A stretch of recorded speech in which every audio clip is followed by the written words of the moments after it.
तो इंडिया ने Chinese apps पर सर्जिकल स्ट्राइक कर दी है। No, not exactly surgical strike, ये तो टर्म दूसरे पड़ोसी देश के लिए है।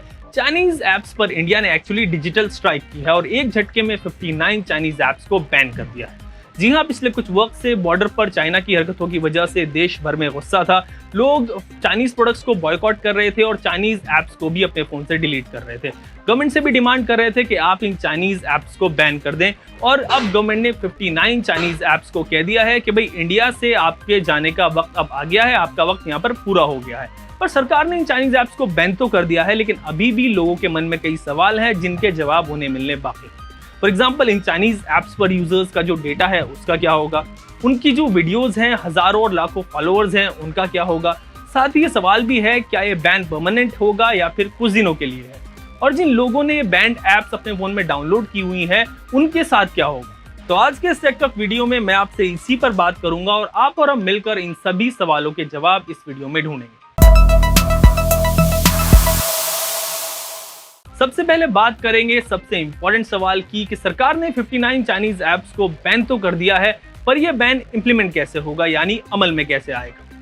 लोग सवाल कर रहे हैं कि जिन ऐप्स को बैन किया गया है वो अभी भी प्ले स्टोर पर मौजूद है या फिर उनके फोन में है, तो ये कैसा बैन है। वेल, हमें पता होना चाहिए कि सरकार के पास कोई एक बटन नहीं होता जिसको दबाया और सारी चाइनीज ऐप्स प्ले स्टोर और ऐप स्टोर से गायब हो जाए। ये एक पूरा प्रोसेस होता है। गवर्नमेंट ऐप्स को बैन करती है, उनकी इंफॉर्मेशन ऐप्स को जाती है, साथ ही प्ले स्टोर और ऐप स्टोर को भी दी जाती है। उसके बाद इन पर एक्शन लिया जाता है। फॉर एग्जाम्पल, इस वक्त जब मैं ये वीडियो बना रहा हूँ तो प्ले स्टोर और ऐप स्टोर से टिकटॉक गायब हो चुका है।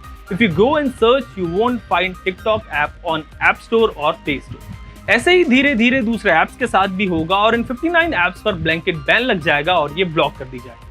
हो सकता है कि सारी ऐप्स इंडिया में प्ले स्टोर से हटा दी जाएं या फिर इनके डाउनलोड्स को ही ब्लॉक कर दिया जाए। अब लेते हैं उस सवाल को जो शायद आपके जहन में भी होगा कि जो ऐप्स बैन हो चुके हैं वो लोगों के फोन में अभी भी हैं और वो काम भी कर रहे हैं। तो ऐसा क्या है कि अगर वो ऐप्स को डिलीट नहीं करेंगे तो क्या वो काम करते रहेंगे?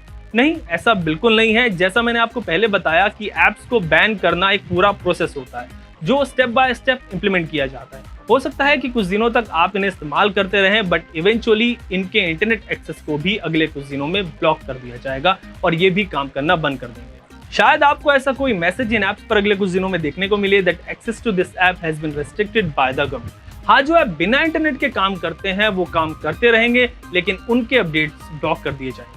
एक और इम्पॉर्टेंट सवाल है कि इन ऐप्स पर यूजर्स का जो डेटा है उसका क्या होगा। फॉर एग्जांपल, टिकटॉक, लाइकी या फिर दूसरे ऐप्स पर जो यूजर्स के कॉन्टैक्ट्स हैं, फ्रेंड्स हैं या फिर हजारों या लाखों फॉलोअर्स हैं, उनका क्या होगा? क्या ये सब डिलीट हो जाएंगे? In short, quote and quote TikTok stars के साथ क्या होने वाला? तो इसका जवाब ये है कि सरकार ने इन ऐप्स को इंडिया में बैन किया है, यानी आप इन ऐप्स को इंडिया में लीगली एक्सेस नहीं कर पाएंगे। पर डेटा डिलीट करने से जुड़ी अभी कोई बात सामने नहीं आई है। तो यही लगता है कि लोगों के अकाउंट्स, उनका सारा डेटा, फैंस एंड फॉलोअर्स, ये सब इंटैक्ट रहेंगे अनलेस अनटिल इस पर गवर्नमेंट कोई एक्शन ले, विच इज अनलाइकली। चलिए बात करते हैं कि ये 59 ऐप्स जो बैन हुई है, क्या ये हमेशा के लिए बैन हो गई है या फिर ये दोबारा से वापसी कर सकते हैं? वेल, इस सवाल के जवाब में आपको पिछला जवाब भी क्लियर हो जाएगा। आप ये सोच रहे होंगे कि ऐप्स पहले भी बैन हो चुकी हैं और लेकिन कुछ दिनों के बाद वो फिर से वापस आ जाती हैं। बट डू रिमेंबर, इस बार सरकार ने एक नहीं बल्कि 59 ऐप्स को ब्लॉक किया है, बैन किया है और इसकी वजह देश की सुरक्षा को खतरा बताया गया है। भारत ने इन चाइनीज ऐप्स को बैन करने का जो डिसीजन लिया है ये बहुत ही अच्छा डिसीजन है। आई थिंक हमें बहुत पहले लेना चाहिए था, बिकॉज हम भारतीयों ने बहुत सारी ऐप जो डाउनलोड की थी चाइनीज़ की, हमने बहुत सारे परमिशन दे के रखे थे और ये परमिशन से जो डेटा जा रहा था उनको, ये बहुत ही मूल्यवान डेटा था जो हमें रोकना ही था। बिकॉज अभी चाइना जो बॉर्डर पर हमारे साथ हरकतें कर रहा है, आई थिंक इनके पास बहुत सारा डेटा हमारा है और हमारी साइबर सिक्योरिटी पर बहुत बड़ा एक थ्रेट था।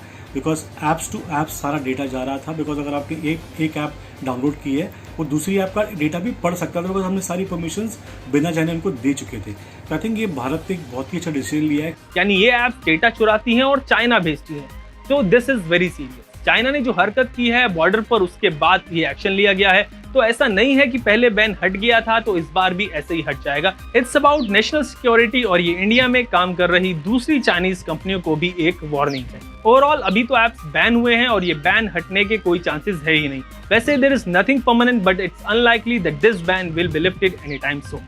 तो ये थे चाइनीज ऐप से जुड़े हुए कुछ इंपॉर्टेंट सवाल और उनके जवाब। अगर आपके पास भी इससे रिलेटेड कोई सवाल हो तो आप कमेंट सेक्शन में लिख सकते हैं, और हाँ, ये भी जरूर लिखिए कि ये वीडियो आपको कितना इन्फॉर्मेटिव लगा।